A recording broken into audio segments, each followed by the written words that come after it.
dikumpulkannya kita di tempat yang mulia ini, di mana Allah Subhanahu wa taala menurunkan keberkahan di dalamnya. Allah Subhanahu wa taala melimpahkan rahmat di dalamnya.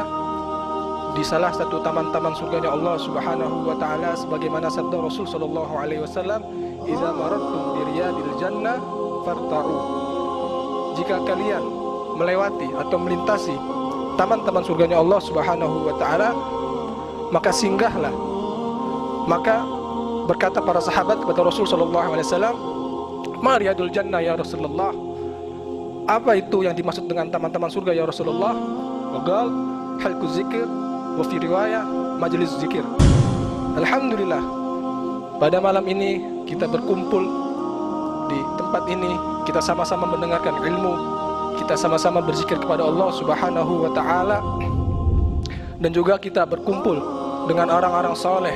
Sebagaimana Rasul sallallahu alaihi wasallam bersabda, "Masalul jalis as-salih ka hamilil misik."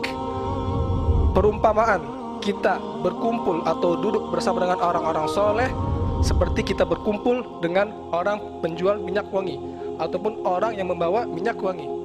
Setidaknya kalau kita berkumpul dengan orang atau penjual minyak wangi atau orang yang membawa minyak wangi, kalau kita tidak bisa membeli minyak wanginya, kita akan kebagian aroma wanginya. Begitu pula kalau kita berkumpul dengan orang-orang soleh, tidak bisa kita sesoleh seperti mereka, akan tetapi insya Allah Allah Subhanahu wa taala akan memberikan keberkahan yang ada pada diri mereka. Begitu juga kita berkumpul di sini untuk kita bisa meningkatkan takwa kita kepada Allah Subhanahu wa taala, sebagaimana yang dikatakan oleh Sayyidina Abu Bakar Siddiq radhiyallahu anhu, orang yang cerdas di antara orang-orang yang cerdas adalah orang yang bertakwa kepada Allah Subhanahu wa taala. Begitupun sebaliknya, orang bodoh di antara orang-orang bodoh adalah orang yang suka bermaksiat kepada Allah Subhanahu wa taala. Dan juga takwa ini sangat dianjurkan, sangat diperintahkan oleh Allah Subhanahu wa taala, dan banyak sekali disebutkan dalam Al-Qur'an. Salah satunya, ya ayyuhalladzina amanu taqullaha wa kunu ma'as-shadiqin. Wahai orang-orang beriman, bertakwalah kalian kepada Allah Subhanahu wa taala dan bersamalah kalian dengan orang-orang yang benar, orang-orang yang shadiq. Disebutkan oleh Al-Imam Razi Ibnu Syahrawi, beliau dalam kitabnya menukil hadis Rasulullah SAW bahwasanya keutamaan menghadiri majelis ilmu itu sangatlah besar. Di antaranya yang pertama, yaitu kita bisa dimudahkan untuk menuju jalan surganya Allah Subhanahu wa taala, sebagaimana hal ini disabdakan oleh Rasul sallallahu alaihi wasallam, yang artinya barang siapa yang menempuh jalan untuk menuntut ilmu, maka Allah Subhanahu wa taala akan memudahkan jalannya untuk menuju surganya Allah Subhanahu wa taala. Kemudian dalam sabdanya Rasul sallallahu alaihi wasallam, tidaklah suatu kaum membaca kitabullah, dia mempelajarinya atau mengajarinya, maka Allah Subhanahu wa taala akan menurunkan ketenangan di dalam majelis tersebut.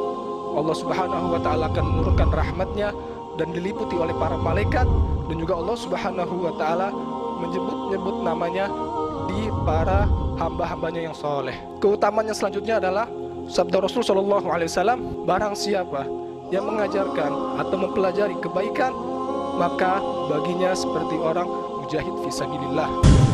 Dan juga keberkahan majelis ilmu bukan hanya akan dirasakan oleh kita yang hadir pada malam hari ini ataupun kita hadir di majelis-majelis yang lainnya, akan tetapi keluarga kita pun juga akan mendapatkan keberkahan tersebut jika mereka tidak mampu atau tidak bisa berhalangan hadir dalam majelis tersebut. Sebagaimana dikisahkan di zaman Rasul sallallahu alaihi wasallam, ada dua saudara. Yang satu ini dia berdagang di pasar, dan alhamdulillah dia termasuk pedagang yang sukses. Dan yang satunya adalah saudaranya hanya melazimi majelis Rasul sallallahu alaihi wasallam, di mana di situ ada Rasulullah, dia pasti selalu hadir. Tetapi saudara ini yang menjadi pedagang ini, dia mengeluh. Saudaranya dia bisa terus hadir majelis Rasul sallallahu alaihi wasallam, akan tetapi dia hanya berdagang dan menafkahi saudaranya ini. Maka ia adukan ini kepada Rasul sallallahu alaihi wasallam, dan Rasul sallallahu alaihi wasallam berkata, la'allaka bihi turzak. Bisa jadi rezekimu lancar, rezekimu berkah, rezekimu banyak karena saudaramu yang melazimi majelis Rasul sallallahu alaihi wasallam atau majelis-majelis yang lainnya. Maka jika kita ingin lancar rezekinya, kita ingin berkah rezekinya, ingin banyak rezekinya, maka lazimilah atau setidaknya kita dalam hari-hari kita, bulan-bulan kita, minggu-minggu kita bisa menyempatkan waktu